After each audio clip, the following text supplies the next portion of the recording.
Welcome to another episode of the Migrant Mentor. Today, we have an incredible guest, Dr. Dharmica Mistry, whose journey is nothing short of inspiring. From a eureka moment in the lab sparked by her Indian hair oil routine to pioneering a revolutionary blood test for breast cancer detection, Dharmica has reshaped medical diagnostics. She co-founded BCAL Diagnostics, taking research from discovery to commercialization, and now leads medical technology industry engagement at MTP Connect.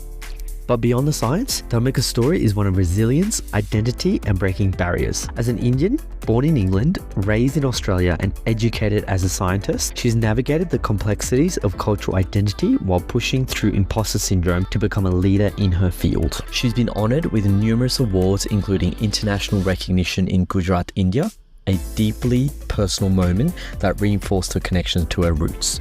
A champion for women in STEM and a passionate mentor, she's dedicated to paying it forward, ensuring the next generation, especially women, especially migrant entrepreneurs, can access the opportunities she fought to create. And as a mother of two, she's proving that ambition and family can thrive together. Today, we're diving deep into her journey, her discoveries, her challenges, and impact she continues to make. I can't wait for this conversation.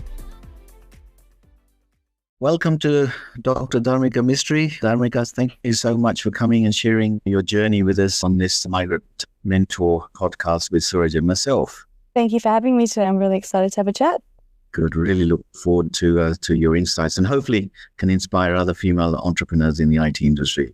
Fingers crossed. Thanks, Dharmica, for jumping on. I'm super excited, and there's a very key reason why. Like Dad said, you're actually one of our first women entrepreneurs on the show.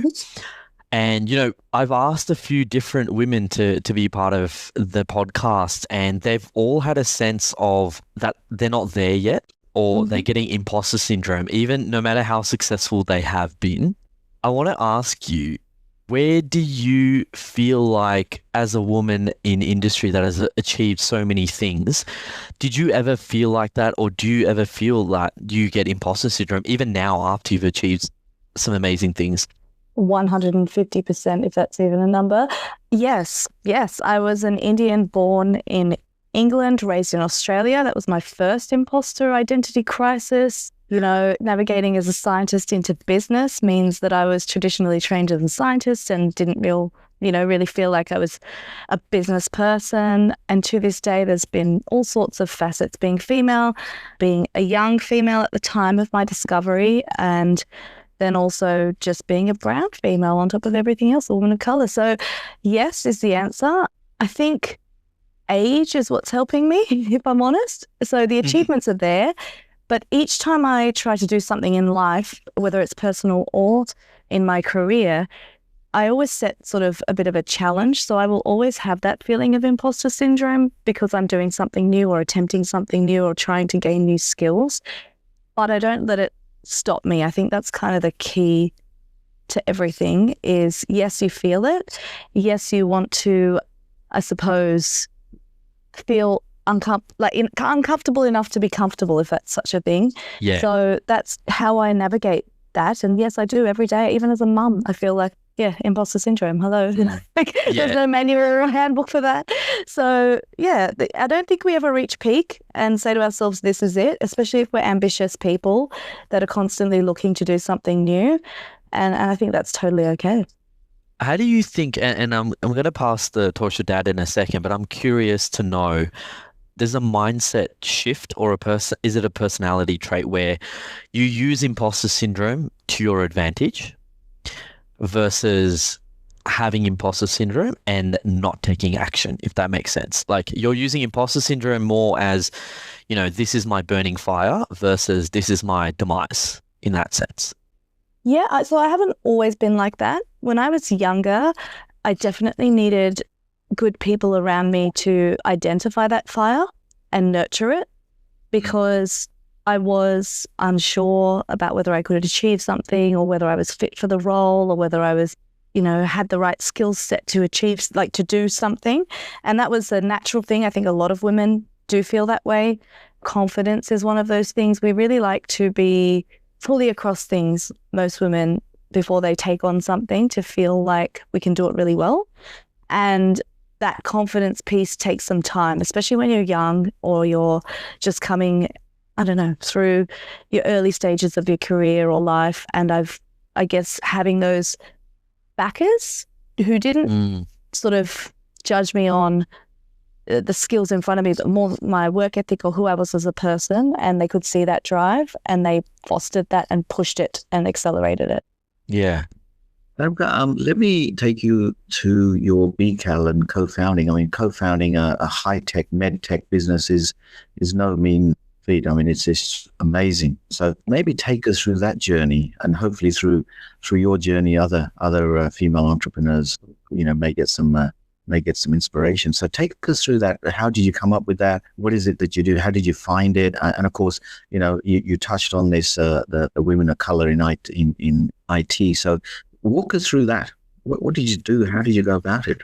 Well, when I finished uni, I had a microbiology degree with honours, and I was looking for a job. And oddly enough, I was determined to sort of make some money and go overseas and do something else out of science for some reason, fashion design or something crazy. And I actually found this job at another small startup, or back in those days it was called a biotechnology company. Startup wasn't even a thing. And they were looking at the association between the presence of breast cancer and scalp hair. And they had this sort of really interesting tech, not really sure how it was happening, but they had some papers and another scientist had come up with that connection, but not the why. Why are we seeing this in hair? Mm-hmm. And so I started a job there, and I was at, straight out of uni, got the job as a lab technician. And a lot of the work was working with hair and, mounting it on slides and things. And I was like, is this what science, is this where the degrees got me? Is this my life? But because there was that question of why is this happening, a lot of us got together and we would constantly bat about ideas about the mechanism, as we call it in science, behind the phenomena. And I guess when I'd been there for a few years, we used to get to run the experiments ourselves down at the Australian synchrotron, which is a big particle accelerator based in Melbourne. And I started using my hair as what we call a negative control. So a hair that didn't have the disease, that showed a nice clean image of a healthy patient. And one day I started to get the feature in my hair for breast cancer. And so we were, sitting there going, my boss asked me, why do you have? And I'm like, no, I don't have breast cancer. I'll get checked. But I know that my family history is very clear. I'm very young. And we had to, I really sat there and thought about it with him. He was the chief scientist, Dr. Peter French. And he said, what do you do to your hair?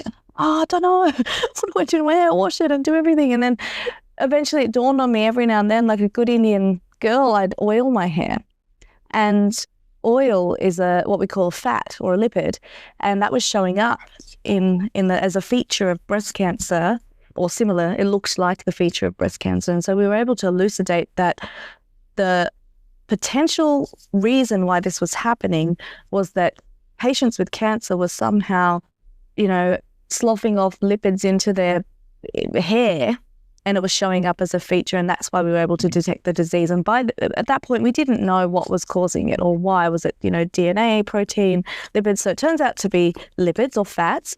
And from there, it was just a matter of, okay, wow, this is really interesting. It's a eureka moment. And now I'm going to try and solve this problem. And the next step was, naturally, if there's a tumor in the breast and it's showing up in your hair, the common element, to get it from A to B is going to be blood. And so we started to look at a blood test for breast cancer detection.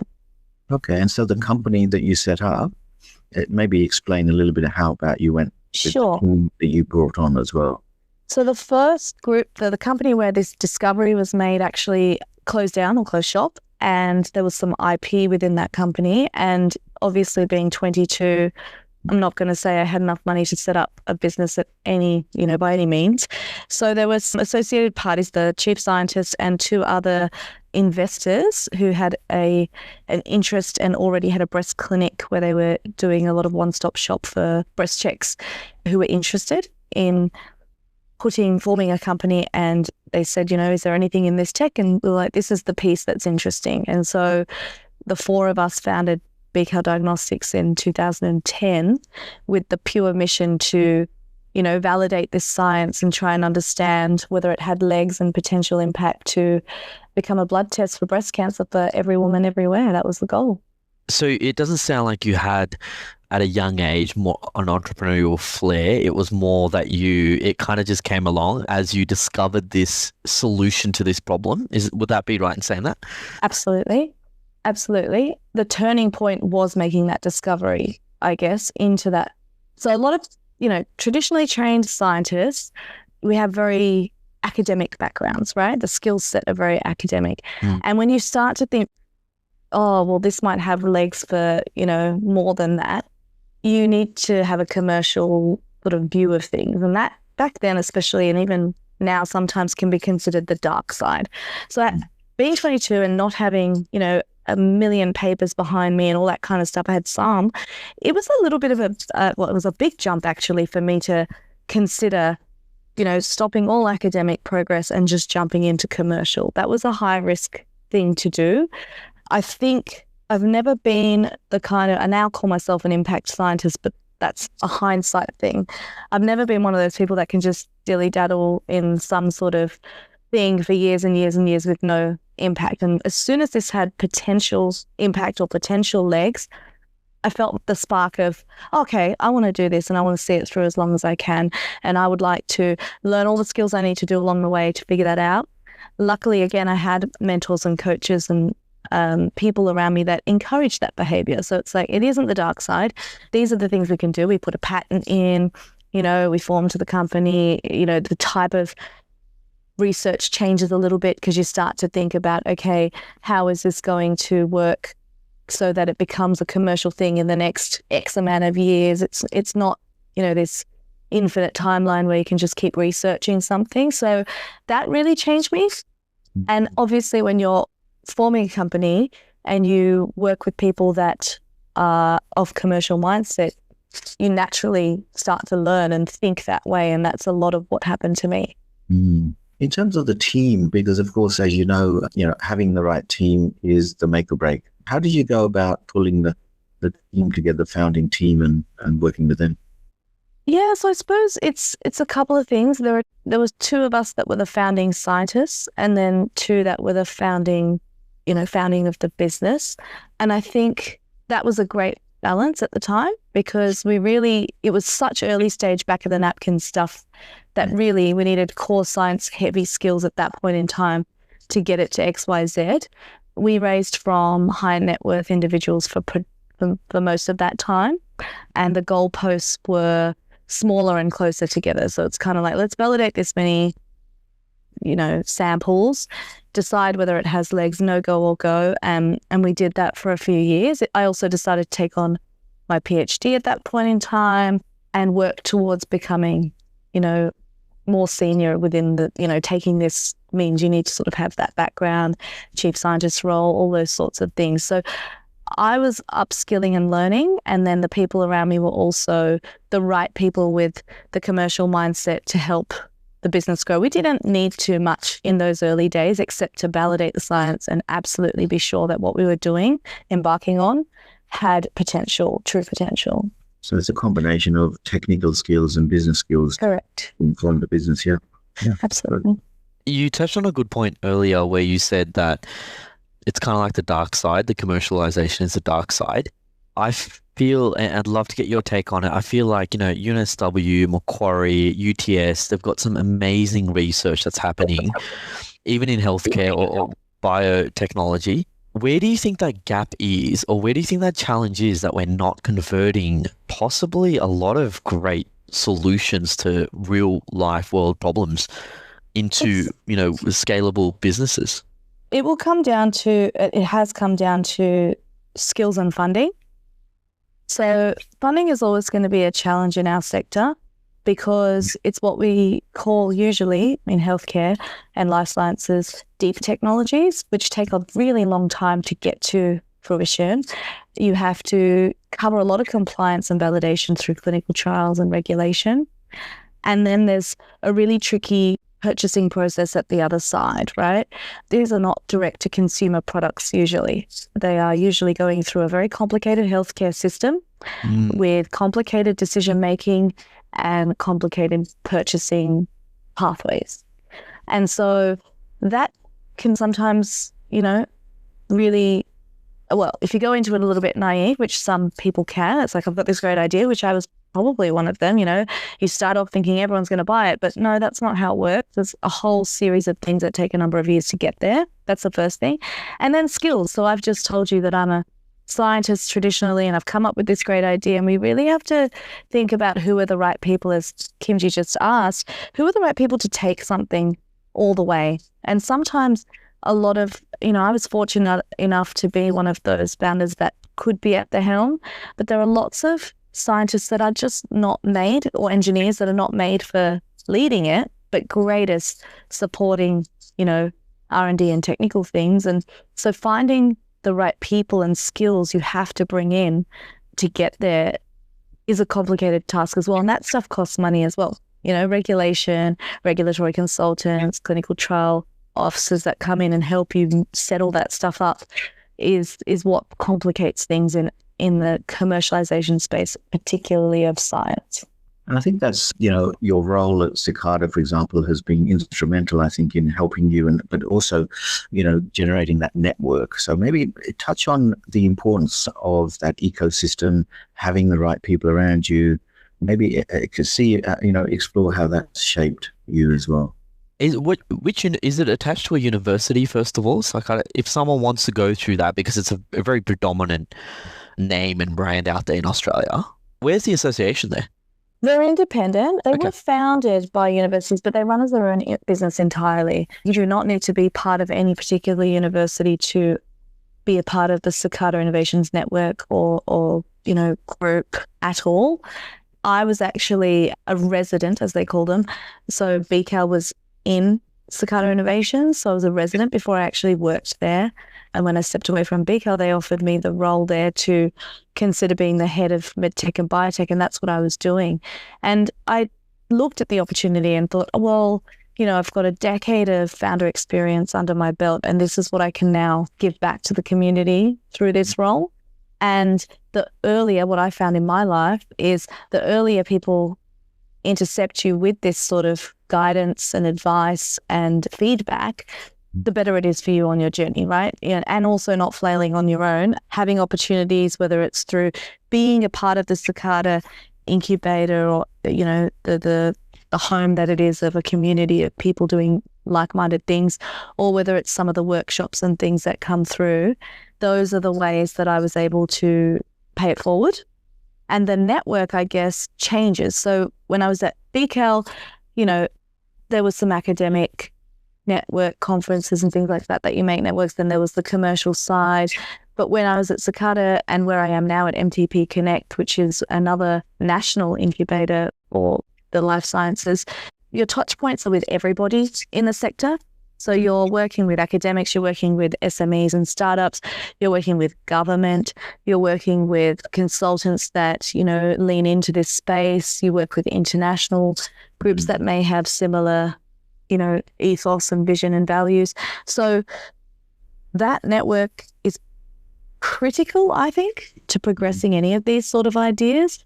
And the other side of that is also when you're doing something in a really specific particular area, which is what happens when you're researching something or you're trying to bring it to life, even in a startup, you kind of end up with the same sort of people around you for a really long period of time. So mixing it up, biotechnology is a broad sweeping space. It also can cover parts of agriculture and parts of, other things that are out there. And therefore that cross-pollination is also really important because you never know where your technology might have other applications. Where do people get started? Because I've got friends that are researchers within universities, and some of them have ideas or they're working on some really interesting problems. How do you spark that interest of, hey, you could actually take this onto the world and change the world in their own little way? If you had to give advice to someone that is a researcher at any of our universities, what advice would you give them to do or achieve what you've achieved in that sense with BCAL? Yeah, so I think although my journey did not start within the university, it started in the commercial sector, I actually ended up taking it back into a university because I wanted to do my PhD and things like that. And then on the flip side, you've got lots and lots of people that also have these amazing ideas within university and want to spin them out. Now, back when I did all this stuff in, circa 2007 through to 2010 when we founded BCAL, a lot of what exists today as infrastructure to support people that didn't exist then. So now if you look at every university, you will find that they have some sort of incubation, acceleration, fostering transfer of technology out of the university within the university. So finding those groups, and I know most of the Sydney-based universities have those, whether it's at UNSW, the Founder 10X, or, UC has a Genesis and a couple of others. And Macquarie has its own venture studio, things like that will support your idea in the initial stages, especially if you've come up with the intellectual property within the university. You're going to have to work it out with them anyway and figure out how we're going to spin this out together. And then you can start looking outside to groups like Cicada Innovations, MGP Connect, The Actuator. There's a whole bunch now that exist to then add skills and value to what you're doing and help you sort of start to pull it out of the university, form a company and get it on the road. So the mechanisms are there. To start, you just need to start by asking the uni. The uni would have some answers, and then looking to some of these groups. If you type in, I don't even know, like commercialization of whatever sector you're in, or demo days, demo days is the term for all the pitching that happens at the end of a lot of these programs, you'll find that there's a lot going on out there.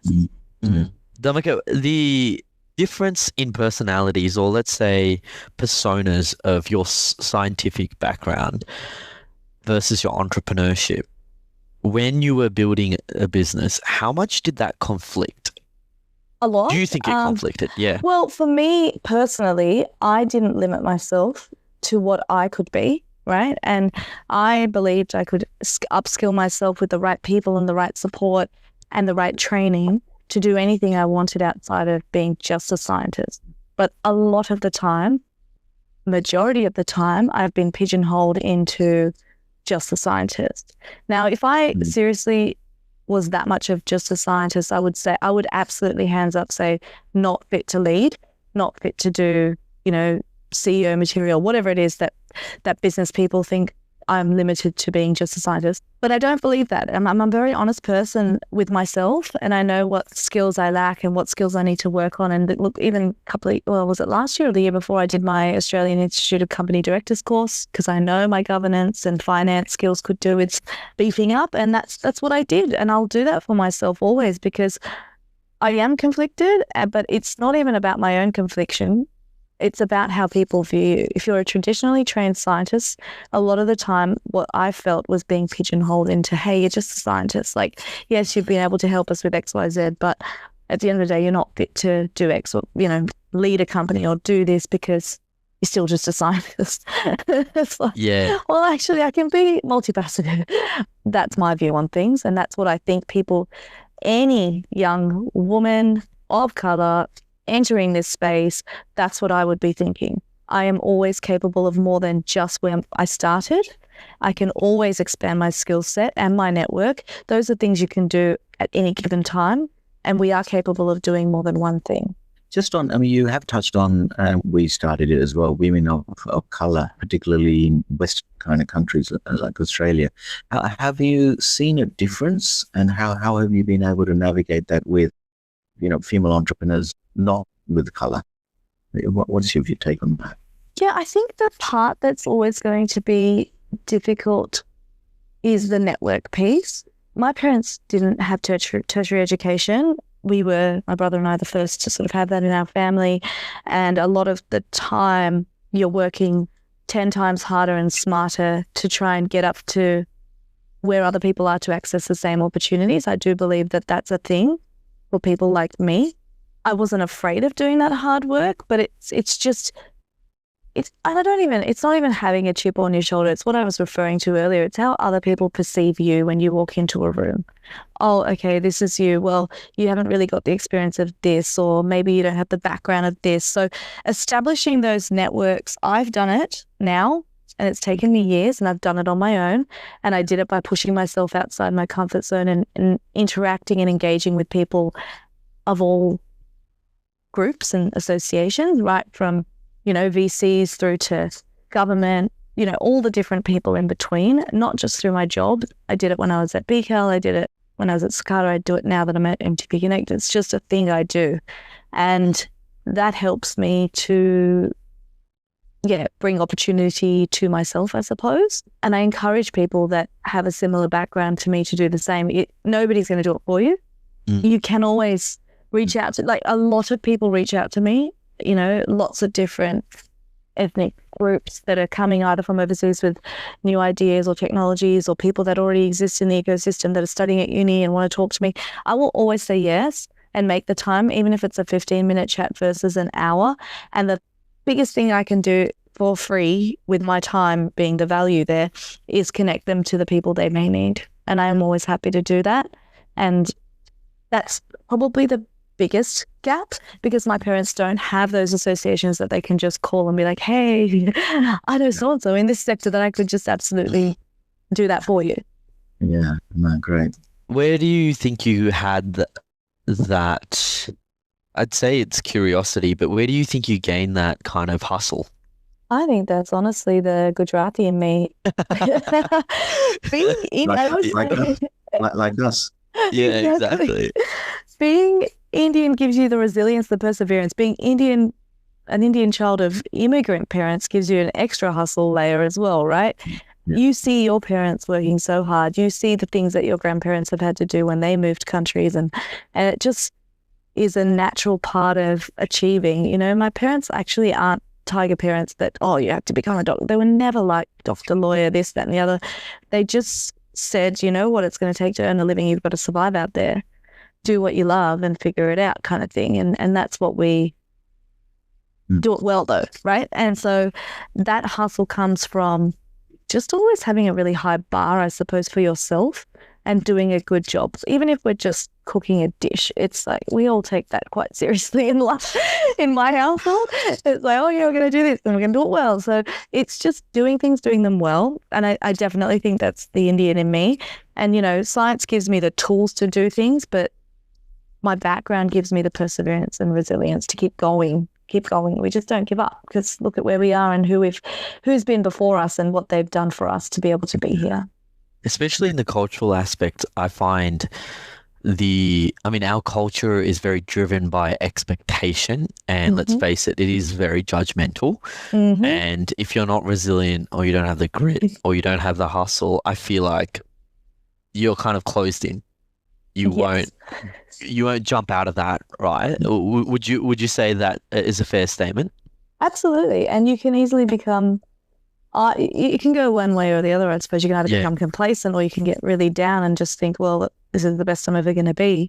But there's a level of independence that my parents gave us that allowed us to flourish, because we were able to do things we wanted to do. There was no shame in doing even a trade. My dad is a tradesman, and my brother is very hands-on building things. That's the sort of thing. Yeah, but he's an engineer, because his brain ended up working that way, because that's what he's good at.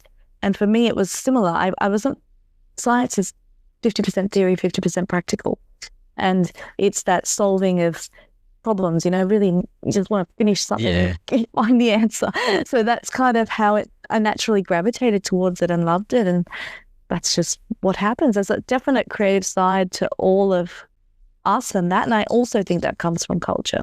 We have very creative backgrounds within our culture, and things that we do and the things that we believe in and juggle and, do as families. So all of that builds up who you are and how you do things.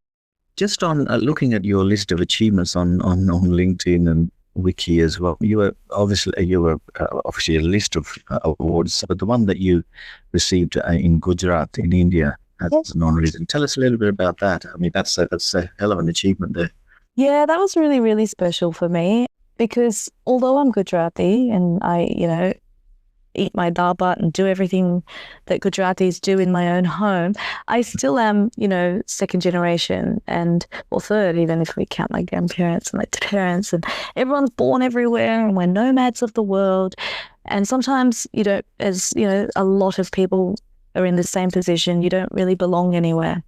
And when I do go back to India, or if I visit India, it's all my dad's family are in, Africa, and my mum's family are in the UK. So we're all over the shop. So going back to a place like Gujarat and being invited back was super special because, I speak the language, I eat the food, I cook the food, I'm here, I do my garba. So what is this callback was just, it's for all the steps that everyone before me has taken, my grandparents and my parents, because the culture still lives within us. The philosophies still live within us.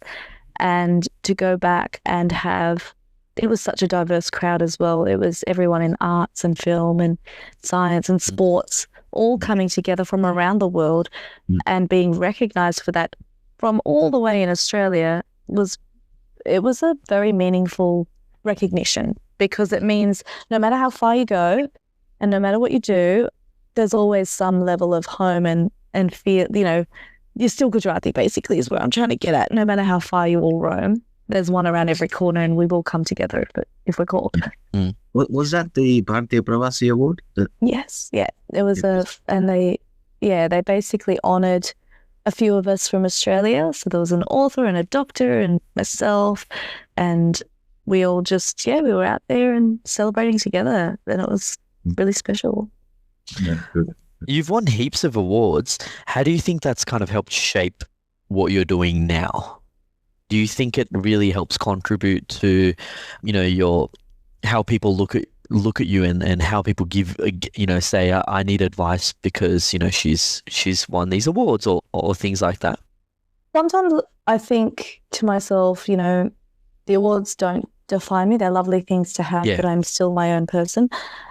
But in a place which I was talking about earlier, which is, pigeonholed into all these things, or being an ethnic, trying to move my way into a very, senior business executive sort of roles and finding my feet, this sort of thing does help in terms of credibility and being vouched for and independent assessment of your skills and people saying, hey, actually, you've done this. One of the ones that's really demonstrable for me is the AFR Young Executive Award.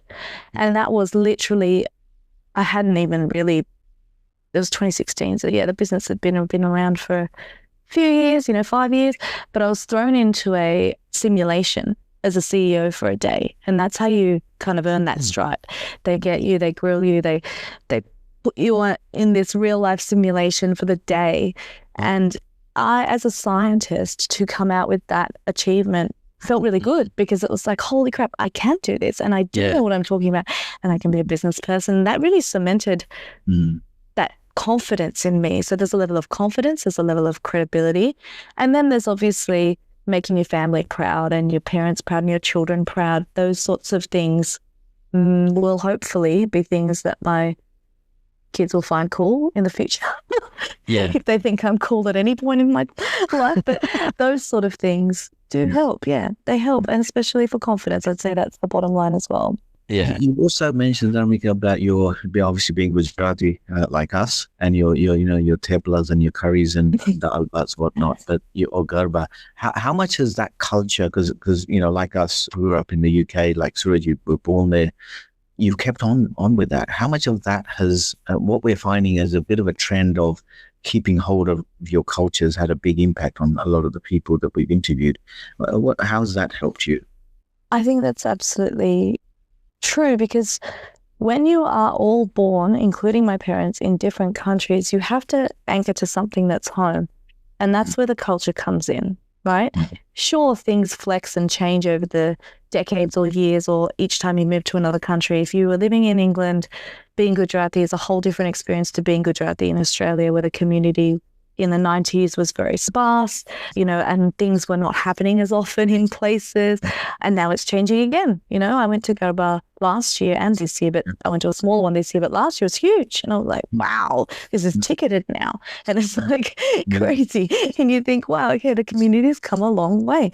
So all of that culture centers you. It reminds you of who you are, where you've come from, and hopefully where you want to go as well. And it doesn't matter if it changes with my kids in terms of maybe they won't speak Gujarati because, that's just, I try, but it's not going through. And, we all speak a bit of English here. Things will change, but I do believe I celebrate all those little celebration. Diwali's coming up next week, Raksha Bandhan, all those things are really important to me because it just reminds us of home, and that's home wherever you make it. But Gujarati is the thing that makes it home. Yeah, and so you can't, attaching yourself to that culture gives you an additional set of features in your life. Yeah, and things that, like, I have to say, growing up, I grew up in the Southern Shire, so obviously I wanted to be as Australian as possible. And I did, strip that part of me, and I was just trying to assimilate, just like a lot of people I know. And then somewhere as I grew older, that all changed. And I was like, oh my goodness, what am I doing? This is who I am. Can't walk into a room and not see that I'm Indian. And started to own it and love it. And I do that through food and my clothes. And I wear my bangles everywhere. Like, I kid you not, like, to any event, it doesn't matter. It doesn't have to be an Indian thing, And people always say to me, like, you always fuse the two. And I'm like, yes, because I've been doing that since I was in my 20s, and the shame's gone, and I just want to be who I am, and I can't take that out of myself. So that's it. You mentioned, obviously, you're a mother of two. Is it two? Yes, two. Yes, two. Obviously, what you've done being a mother and the journey of having, is it motherhood? How has that influenced your work, the way you view leadership or startups, and how you would inspire not only your kids, but the kids or the next generation? It's a very loaded question. Yes. I'm like, oh my God, I have to say something that I won't regret. No, I'm kidding. I absolutely... Okay, so as a person, it's reminded me, which I always was, but somehow in between, when you're really working on a serious piece of work like BCAL, and then you forget about the world, it grounds you into remembering that you're always going to be a learner. Because when you have kids, you still are reminded you don't know everything or anything at that point in time, and you're starting from the ground up. So learning and growth is what comes from having children, in my view. And that has been, for me, patience, slowing down, and being a little bit kinder to myself. Because when you've been as ambitious, from 22, doing all that stuff, you're just like, go, get, do, finish. It ain't going to happen when somebody's sitting there going, my sock is not going on properly. Like, you have to slow down, and you have to have patience, and you have to just remind yourself that we're all human here, and it's okay to not be doing all this stuff all the time. What I hope for them is that they're inspired to try things, because I wouldn't say that I particularly knew this is what I wanted to do, and I set out and was like, I'm going to do this, and I'm going to become this, and I'm going to have all these awards. No. It was all very organic for me. I just follow what I like doing, enjoy doing, and then when I get really, keen on trying to do that and passionate about it, I'm driven. And that's all I can hope for children of the future, including my own, is that if they've got a drive and a belief in themselves, then they could probably achieve whatever they want to, and not to put those limitations that we feel sometimes, whether you're female, whether you're a person of color, whether you're an immigrant coming from overseas, those limitations will always exist, right? The world has its inherent biases. We cannot change those. So my goal is to just be out there and say, hey, here are the things that I had. I went to a normal public school, no special education, no special privileges, but I was able to achieve this because I decided to educate myself. And that is the power. The power is the education. I always say I had a really powerful degree. STEM degrees allow you to do things, change things, create things, revolutionize things. And that's where the power is. I gave myself my superpower, and then I could do what I wanted to do and have a go at it at least, and not be afraid of failing and just give it a go. And that's my wish for the future. That's good. Okay, so just talking about the future, maybe just closing off, what does Dr. Dharmica Mistry look like in 5-10 years' time? What is it you're gunning for? There are some things that I haven't tried. So I've always been in the startup and SME space and nurturing and supporting other ideas, which I absolutely adore. But I've never really done big company life or, even tried anything that's an adjacent field. So there are areas of my brain that are like, hey, maybe you need to challenge yourself a little harder. But also, for the first time in a really long time, I am sort of taking it easy. My son's only 6 months old, and for me, I have been powering through my career. Just always, even when I had my daughter, I went back full time. This time, I'm just like, okay, I'm going to go part time, and I'm going to live and be a little present for a little while, and I think that's okay. And I'll still be learning, and I'm still got my, fingers in things or meeting people, and I keep myself social where I can in terms of community and network. So I would say I hope that I'm a little older in 5 years and wiser, not too old, obviously. We don't want to be haggard and not able to do anything, but also just exploring a different part of either this space or an adjacent field. And I like to, with these questions of future me, I guess the main thing for me is that I look back and say to myself, yes, I've grown at least. Then I'm happy. What legacy do you want to leave behind in science or entrepreneurship? Well, BCAL's one legacy that I definitely. believe that I was going to say that's a big one. No matter how much I may not be in touch with the company anymore or doing that firsthand and running that, it's still mine or our legacy that started somewhere, and I get to watch that grow. And I suppose, what's the legacy that I leave behind?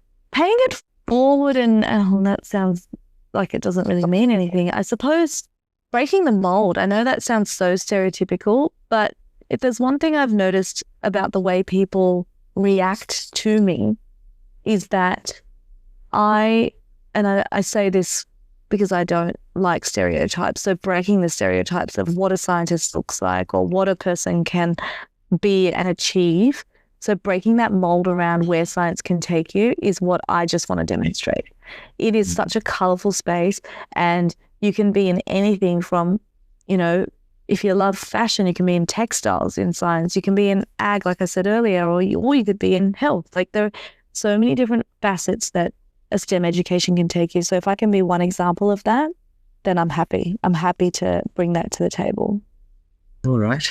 I think that's a lot of information you've given us. Hopefully inspiration to a lot of other female migrant entrepreneurs, not only in Australia, but everywhere around the world as well through your podcast. And thank you so much for sharing this. I know it took us, a year to connect, but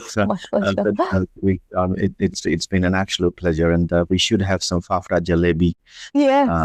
At late, or come to Diwali at the temple next week if you're around. Oh, I would love to, but I'm like I said, I'm single parenting, would you believe, for the next 10 days. So it's been a bit difficult. I've got some family around me, but my mother's an amazing woman who's helping. But yes, we should definitely do something. And thank you so much for having this conversation with me, because I think anytime I get a voice, it's always nice to hopefully have impact with. That's a wrap for this episode. Thanks again, Dr. Dharmica Mistry, for breaking barriers and inspiring the next generation. Keep pushing boundaries, chasing impact, and redefining success wherever you are. Until next episode, stay curious and stay connected.